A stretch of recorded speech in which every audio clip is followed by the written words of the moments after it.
창세기 24장 1절부터 27절까지 말씀 중에 1절부터 9절까지만 교독하도록 하겠습니다. 창세기 24장 1절부터 27절까지 말씀 중에 1절부터 9절까지만 교독하겠습니다. 아브라함이 나이가 많아 늙었고 여호와께서 그에게 범사에 복을 주셨더라.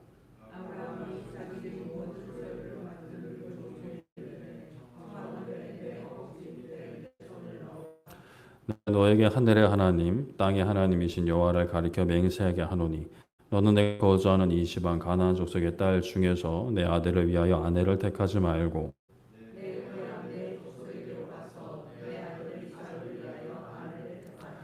종이를 여자가 나를 따라 이 땅으로 오려고 하지 아니하거든 내가 주인의 아들 주인이 나오신 땅으로 인도하여 돌아가리이까.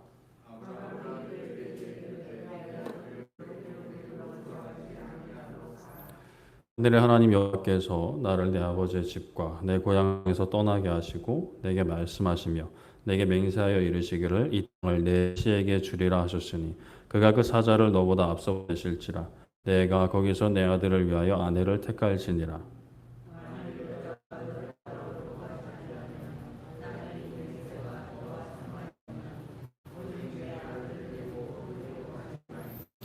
그 종이 이에 그의 주인 아브라함의 허벅지 아래에 손을 넣고 이에 대하여 그에게 맹세하였더라. 아멘.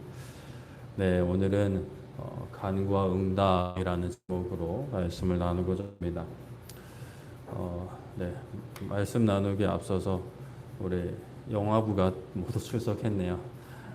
우리 아이들이 제 아이가 있어서 참 조심스럽지만 우리 아이들이 이제 예배 시간에 우는 거 또 불편하신 분들이 있으실 수도 있는 줄 압니다. 그러나 우리가 아이들이 이렇게 통제가 안 되는 거는 아시다시피 너무나 정상적인 일이죠. 그리고 어른들 중에도 좋게 받아들이는 분들 있고 좋게 좀 힘들어하시는 분들이 계실 수 있을 것 같아요. 그래도 우리 어른들은 절제를 할 수가 있죠. 예수님이 무엇을 기뻐하실까? 하나님이 무엇을 기뻐하실까? 생각을 해보면 저 젊은 부부가 이렇게 아기 데리고 나오는 것을 하나님께서 기뻐하실 것이고 마음 편히 나올 수 있도록 좀 애가 울어도 뭐 말씀 듣는데 기도하는데 진짜 뭐 방해가 된다 하더라도 그래도 우리가 너그러운 마음으로 따뜻한 마음으로 위로해 주시고 용납해 주시고 더 따뜻하게 격려해 주시면 참 아름다운 예배가 되겠다, 교회가 되겠다라는 마음이 들어서 네, 말씀을 드립니다. 네, 이미 뭐 다 그렇게 생각하시겠지만 그래도 혹시나 한 번 더 강조를 합니다. 특히 아이 부모님들이 더 부담이 안 되셨으면 좋겠습니다. 네, 사람들이 느끼는 여러 감정 중에 외로움이라는 감정이 있습니다. 외로움은 홀로 되어 쓸쓸한 마음이나 느낌이라고 사전에 나와 있더라고요. 사람이 자이든 타이든 다른 사람과 멀어지고 홀로 지낼 때가 있습니다. 그러면 그 속에 뭐 사람에 따라서는 평안함을 누리기도 하고 뭐 즐거움을 누리기도 하지만 많은 경우는 이제 그러다도 외로움을 느끼게 되고 또 그것이 점점 심화되면 고독으로까지 발전이 되게 됩니다. 고독은 사전에 보니까 외로움의 심화 버전이라고 설명이 되어 있지는 않고 그냥 제가 해석하기에 그렇고 사전에 보면 세상에 홀로 떨어져 있는 것이 매우 외롭고 쓸쓸한 것이라고 이제 사전에는 설명을 합니다. 그래서 이제 그 노인분들의 어떤 외로움, 고독, 심지어 고독사가 이제 사회 문제로 대두되기도 했죠. 그러니까 뭐 다른 남편이나 아내나 또는 다른 뭐 친척들, 자녀들과의도 연락이 끊기고 아니면 연락이 되고 뭐 너무나 이제 뜸한 그런 상황 속에서 또 뭐 동년배들과도 좀 관계가 좀 서운하거나 그러면 그 고독한 삶과 그로 인해서 또 죽음을 맞이하게 되면 며칠 또는 몇 달 동안 누구도 발견하지 못하는 그런 안타까운 일들이 사회적인 문제로 대두되기도 했습니다. 그런데 이런 고독사가 이제는 노인분들만의 이야기가 아니다라고 합니다. 청년 세대도 이런 고독사가 점점 늘어나고 있다라고 해요. 누군가는 젊은 나이에 무엇을 못할까? 왜 그렇게 사냐라고 이야기할 수도 있지만 여러 이유로 서로부터 멀어지고 홀로 지내는 이들이 많다라고 합니다. 아예 집 밖으로 나오지 않는 방 밖으로 나오지 않은 은둔형 외톨이도 있고요.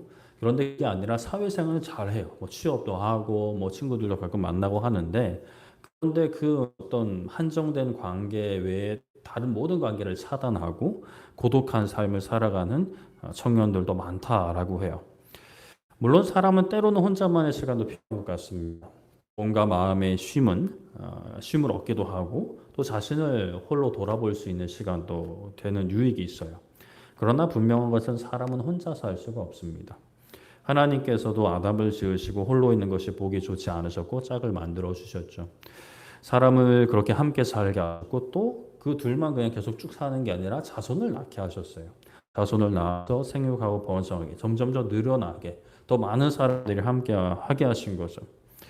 구약 이스라엘 백성들이 출애굽하고 그들에게 주신 율법을 보면 신약에서 예수님도 설명을 하셨지만 하나님과의 관계와 사람과의 관계가 주된 골자입니다.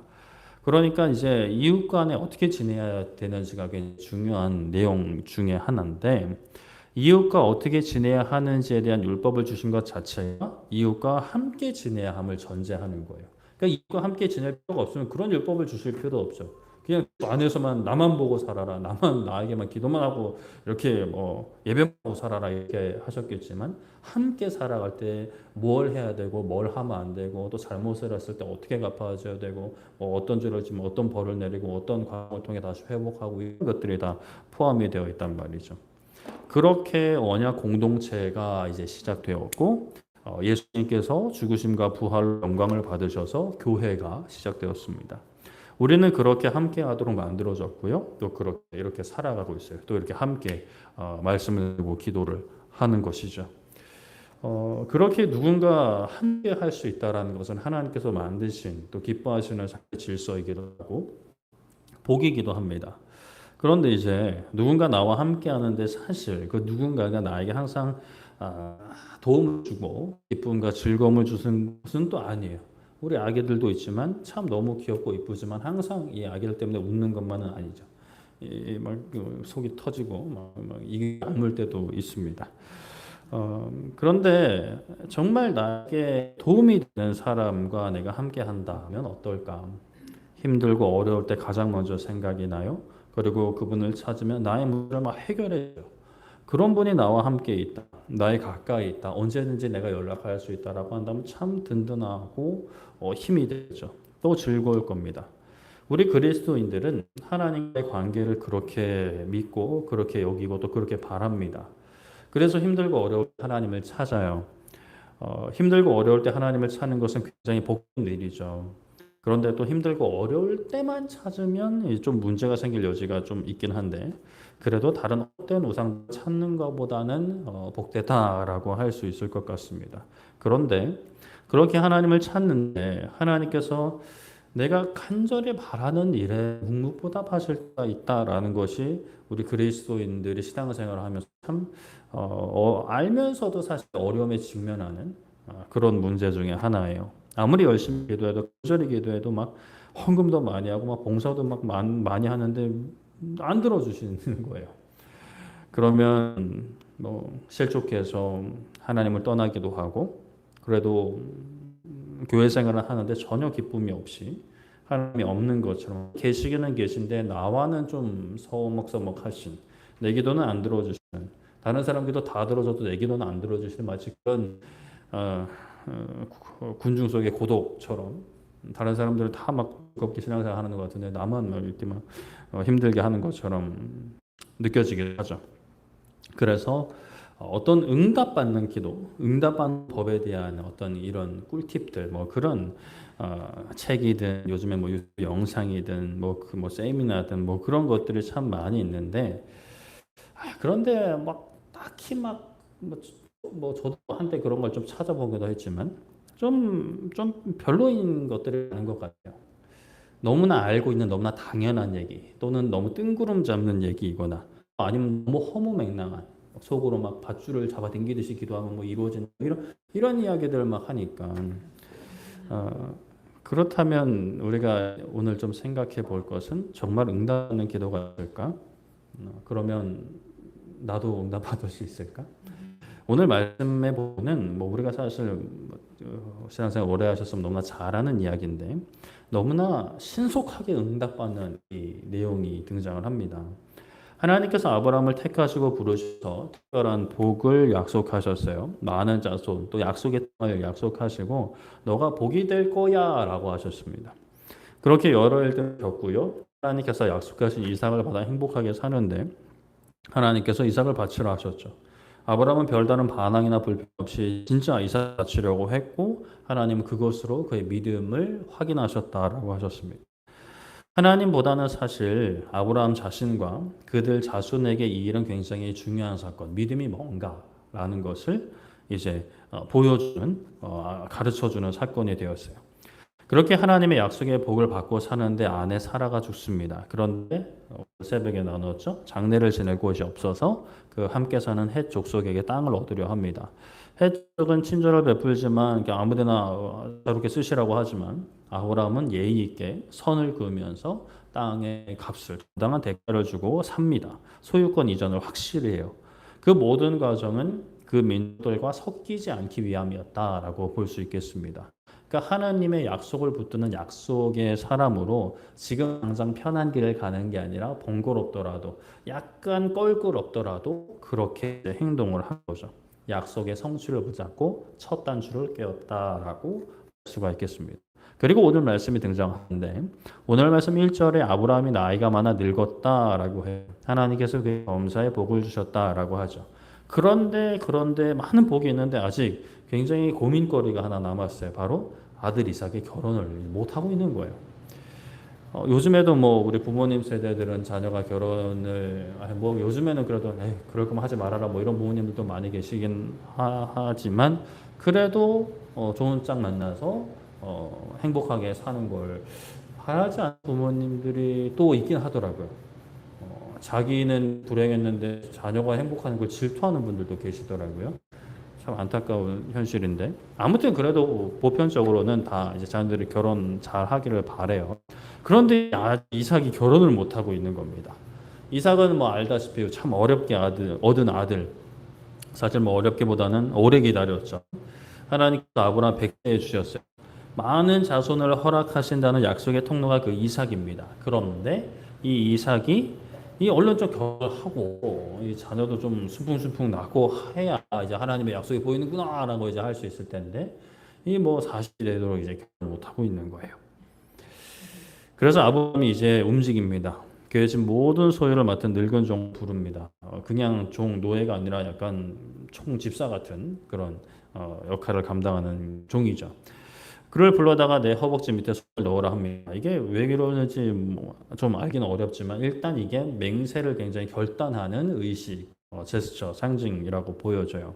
그리고 그에게 말하기를 너로 하여금 하늘의 하나님, 땅의 하나님, 모든 곳의 하나님이신 여호와를 가리켜 맹세해야 되는데 너는 내 아들의 아내를 찾아야 한다. 그런데 이 집안 가나안 족속의 딸 중에 찾지 말고 내 고향, 내 족속에게로 가서 내 아들 이삭을 내 아내를 택합니다. 이삭이 아내를 찾아오라는 거예요. 굉장히 어려운 일이죠. 이삭도 가정을 꾸려 약속의 손을 낳는 복을 이어가야 하는데 이게 지금 제대로 안 되니까요. 그런데 그 며느리를 찾아오는 기준 중에 첫 번째로 제시한 게 바로 가나안 족속의 딸은 아니다라는 거예요.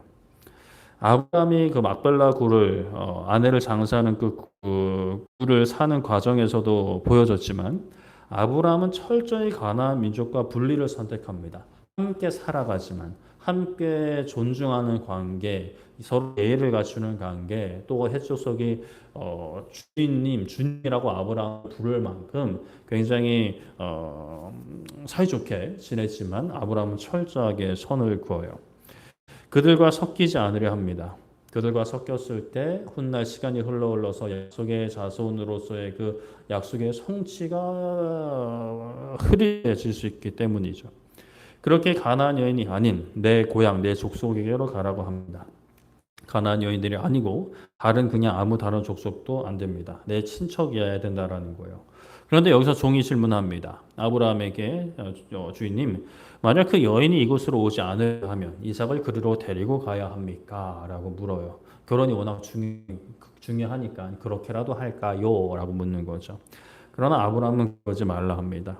이삭을 곁에 두고서 남자와 여자가 결혼하면 당연히 남자 집으로 와야 해서가 아니라 7절에 보면 아브라함이 고백하기를 하늘의 하나님 여호와께서 나를 내 아버지 집과 고향 땅에서 떠나게 하시고 말씀하시고 맹세하시기를 이 약속의 땅 지금은 그 막벨라굴과 그 관련된 밥밖에 얼마 전에 산 것밖에 없는 이 땅을 내 씨에게 주겠다라고 하셨다라는 거예요. 하나님의 약속을 기억하고 종에게도 그걸 당합니다.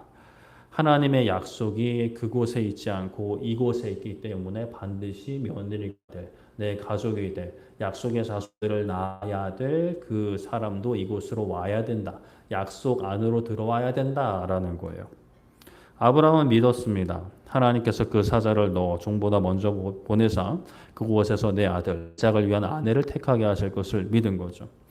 그렇게 종이 낙타와 예물을 가지고 아브라함의 고향 땅 메소포타미아로 갑니다. 나홀의 성에 도착했다 해요. 나홀은 아브라함의 할아버지의 이름입니다. 그 성의 뭐 소유주일 수도 있는데 그냥 그 나홀이 살던 성 뭐 이렇게 이야기할 수도 있겠죠. 어찌되었건 뭐 그것보다도 일단은 그 성 밖에 이제 우물 곁에 도착을 해서 낙타를 쉬게 합니다. 이미 저녁 때가 되었다고 해요. 그때에 종이 기도합니다. 나의 주인 아브라함의 하나님 여호와여, 원하는 것은 오늘 나에게 순조롭게 만나게 하사 내 주인 아브라함에게 은혜를 베풀어 주세요. 나에게 은혜를 베풀어 달라는 것도 아니고 내 주인에게 은혜를 베풀어 달라는 겁니다. 그래서 이제 이어서 성에서 여인들이 우물에 물을 기러 나올 텐데 한 소녀에게 청하기를 그 물동이를 기울여 마시게 해달라고 부탁하면 나로 하여금 마시게 하고 내 낙타도 마시게 하면 내가 그것까지 얘기하지 않는데 그렇게 하면 그녀를 하나님께서 이삭을 위해 예비하신 사람이라고 여기겠다라고 하나님한테 기도를 해요.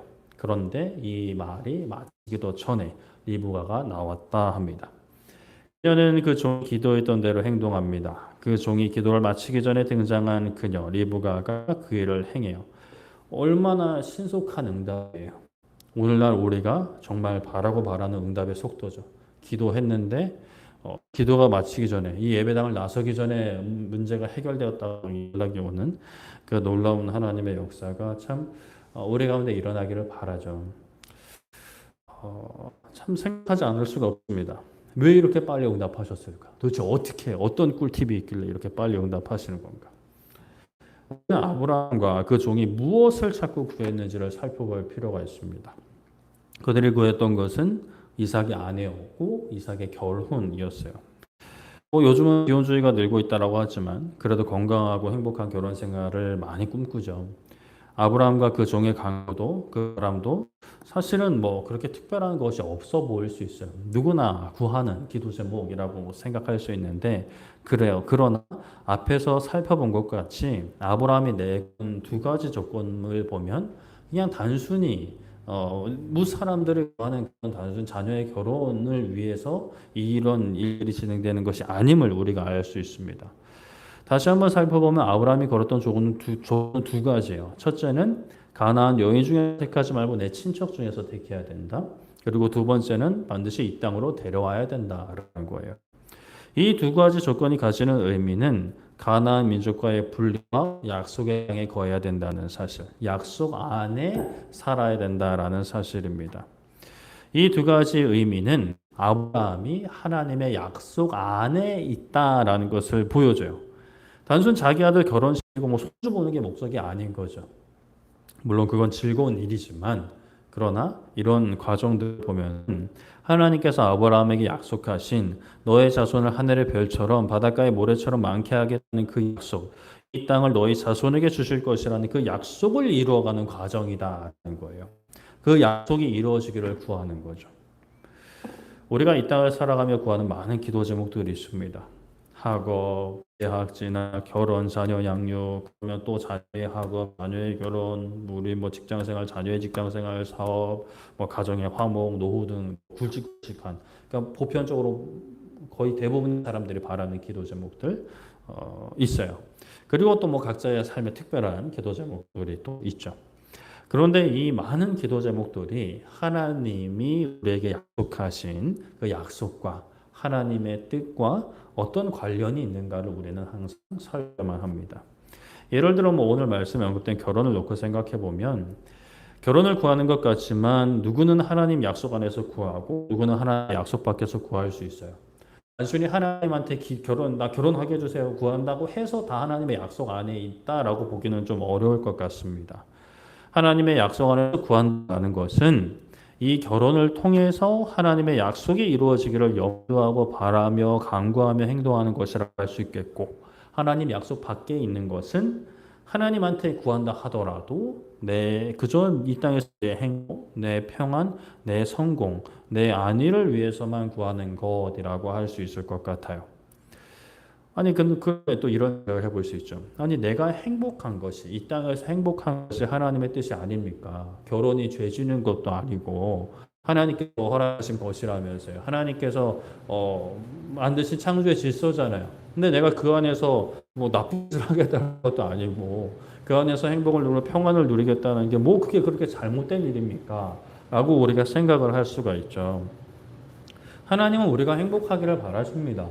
행복하기를 바라세요. 그러나 그 행복은 이 땅에서의 행복이 아니라 영원한 하나님의 나라까지의 그 범위를 확장했을 때 생각하고 느끼고 경험해야 되는 행복입니다. 즉 하나님의 약속 안에서 누리는 행복인 것이죠. 회복하실 하나님 나라에 대한 약속 안에서의 행복입니다. 이 땅만이 전부인 사람들이 구하는 행복과 그 어떤 방향과 범위가 같을 수가 없는 거예요. 그런데 적지 않은 그리스도인들이 결혼을 놓고 기도할 때도 사실 뭐 저도 과거에 그럴 때가 있었지만 그 행복한 결혼 생활을 놓고 기도해요. 그래도 뭐 불행한 결혼을 놓고 기도하는 것보다 낫지 않느냐 뭐 이렇게 생각할 수 있지만 하나님 아예 안 찾는 것보다 낫지 않느냐 뭐 절에 가서 기도하는 것보다 뭐 그런 분들도 계시더라고요. 분명히 기독교인데 자녀 대학을 위해서는 뭐 절에도 가고 뭐 어디도 가고 뭐 그런 분들이 계시대요. 그런 분 참 안타깝습니다만. 그러니까 그게 이게 완전히 우선순위 이제 뒤틀려 버려요. 우리는 깊이 생각해 봐야 돼요. 하나님께 행복한 결혼 생활을 구하고 이 세상의 기준, 이 대한민국 사회, 요즘 2030의 트렌드의 행복한 결혼 생활을 추구하면서 교회에 열심히 봉사하고자 하는 것은 과연 하나님 약속 안에 있는 기도인가? 이거는 이거대로 행복하고 또 그냥 교회 섬기는 거 교회 섬기는 대로 열심히 하겠다. 이 정도 수준이 진짜 하나님 약속 안에 있는 것인가? 하나님 약속 안에 있다라는 것은 결혼을 하냐 마냐의 문제부터 배우자를 만나는 과정, 선택하는 기준, 뭐 꿈꾸는 연애, 결혼 준비 과정, 그리고 결혼 예배, 이후의 결혼 생활, 또 자녀 출산과 양 모두가 하나님의 나라를 이루어가고자 하는 기준이 있는 것이라고 할 수가 있겠습니다. 이것이 하나님 약속 안에 구하는 것인 거죠. 세상의 기준대로 다 할 거 하고 마지막에 하나님께 감사만 하면 되는 것으로는 부족한 것 같습니다. 하나님이 행하고자 하시는 것, 우리에게 약속하신 것은 예수님이 다시 오시는 것이에요. 다시 오셔서 세상을 심판하시고 영원한 하나님의 나라를 선포하시는 것. 그리고 우리는 그 영원한 하나님 나라에서 하나님을 섬기고 하나님을 찬양하는 겁니다. 우리가 이 땅을 살아서 바라는 모든 것들이 이 하나님의 약속 안에서 고민되어져야 하고 기도해야 되고 행동해야 되는 것이죠. 그것이 하나님의 나라와 의를 구하는 것이라고도 표현을 할 수가 있는 겁니다. 로마서 12장 2절에 이렇게 말씀해요. 너희는 이 세대를 본받지 말고 오직 마음을 새롭게 함으로 변화를 받아 하나님의 선하시고 기뻐하시고 온전하신 뜻이 무엇인지 분별하도록 하라 라고 말씀을 합니다. 우리의 마음과 생각과 삶은 이미 새롭게 되었어요. 영원한 하나님 나라, 다시 오실 예수님을 맞이할 준비를 해야 되는 것이죠. 이것은 우리 모든 그리스도인들의 사명입니다. 물론 목회자는 더 깨어서 기도하고 더 말씀을 살피고 세상을 더 잘 봐야 되겠지만 목회자만 그렇게 사는 게 아니라 모든 그리스도인들이 그렇게 함께 자라나야 되는 것이에요. 하나님의 나라와 의를 구하는 기도를 한다는 것.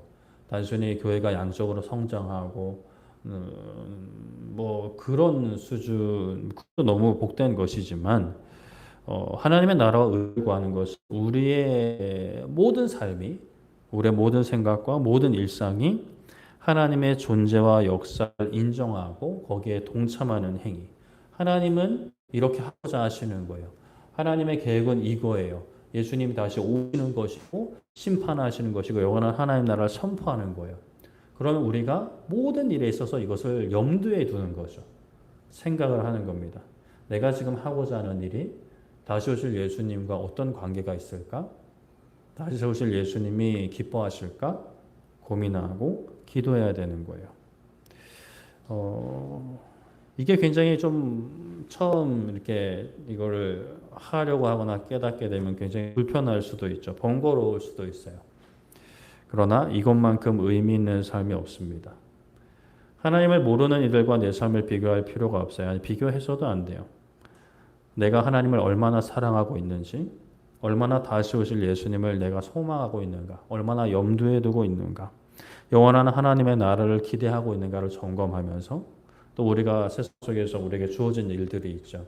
그 모든 것들을 당신이 감당하지만 어떻게 하면 이 속에서도 내가 다시 오실 예수님을 준비하는 모습을 내가 담을 수 있을까? 영원한 하나님의 나라 준비하는 나의 이 본질적인 인생에 있어서 이것 어떤 의미가 될 수 있을까? 우리가 고민해야 되는 것이죠. 그렇게 우리는 영원한 하나님의 나라를 준비하는 인생들, 영원한 하나님 나라를 소망하는 인생, 하나님의 약속, 다시 오신다는 약속, 영원히 함께하겠다라고 하신 그 약속 안에서 행할 때 내가 무엇을 기준으로 선택을 해야 될지 고민하고 함께 고민하고 또 기도할 수 있는 우리 모두가 되었으면 좋겠습니다. 말씀을 정리하겠습니다. 아브라함은 아들 이삭의 아내를 찾으러 종을 고향 땅으로 보냅니다. 기준은 두 가지예요. 외모가 어떻네, 돈이 많네, 적네, 성품이 어떻네가 아닙니다. 물론 그 종이 기도한 내용을 보면은 성품이 좋은 사람이 그렇게 행할 것 같기는 합니다만, 그러나 아브라함이 건넨 조건까지는 가나안 여인은 안 된다라는 것이었고 이 땅으로 와야 된다라는 거예요. 가나안 민족과 섞여서는 안 되고 약속의 땅을 지켜야 된다라는 겁니다. 아브라함 이전에는 기 때문에 애굽으로도 내려가고 그런 모습을 보였지만 이제는 그런 모습이 없어요. 이곳으로 오라는 겁니다. 우리는 세상 가운데 살아가지만 세상에 섞이지 않습니다. 그것 때문에 사실 미움을 받을 수 있고 차별을 받을 수도 있어요. 그러나 영원한 하나님 나라를 모르고 준비하지 않는 사람들, 이 땅에서의 행복과 이 땅에서의 평안만 놓고 살아가는 사람들과는 비슷한 모습도 있을 수는 있지만 그러나 결국은 차이가 날 수밖에 없습니다. 우리의 모든 삶은 우리가 모여서 드리는 이 시간뿐만이 아니라 이 시간에 도전받고 힘을 얻어서 나아가서 살아내야 되는 우리의 모든 일상은 다시 오실 예수님을 준비하는 삶이 되어야 하고 하나님의 나라를 구하고 바라는 삶이 되어야 합니다. 그럼 그게 뭔데요? 라는 것은 우리가 함께 고민하고 답을 찾아 나가야겠죠. 오늘 우리가 함께 기도할 것은 하나님, 우리가 이러한 방향을 일단 바로잡기 원합니다. 그리고 우리의 삶의 구체적인 문제들이 있죠. 구체적인 문제들 가운데 하나님 내가 그것을 바로 분별할 수 있도록 지혜를 달라고 기도하고 그리고 또 우리가 함께 또 기도하는 시간이니까 교회를 위해서 또 이 지역사회 나라와 열방을 위해서 함께 기도할 때 하나님의 나라, 하나님의 나라, 하나님의 나라 하나님이 무엇을 기뻐하실까? 예수님이 무엇을 기뻐하실까? 그것을 우리가 담고 함께 기도할 수 있는 시간이 되었으면 좋겠습니다. 이 시간 우리 함께 찬양할 때에 이거 미리 켜야 되는데 알겠네요. 우리가 찬양할 때 오소서 진리의 성령님 찬양할 텐데요. 우리가 깨닫는 것은 하나님이 하셔야 합니다. 성령 하나님이 하셔야 되는 것이죠. 성령 하나님께 오셔서 우리를 깨닫게 하실 때 우리에게 그런 지혜가 생기고 분별할 수 있는 지혜가 생깁니다. 우리가 잘나서가 아니라 성령 하나님이 역사해달라고 이 시간 우리와 함께 해달라고 이 시간뿐만이 아니라 우리의 모든 삶과 함께 해달라고 그런 마음으로 우리 함께 찬양하고 기도하도록 하겠습니다. 우리 오소서 진리의 성령님 찬양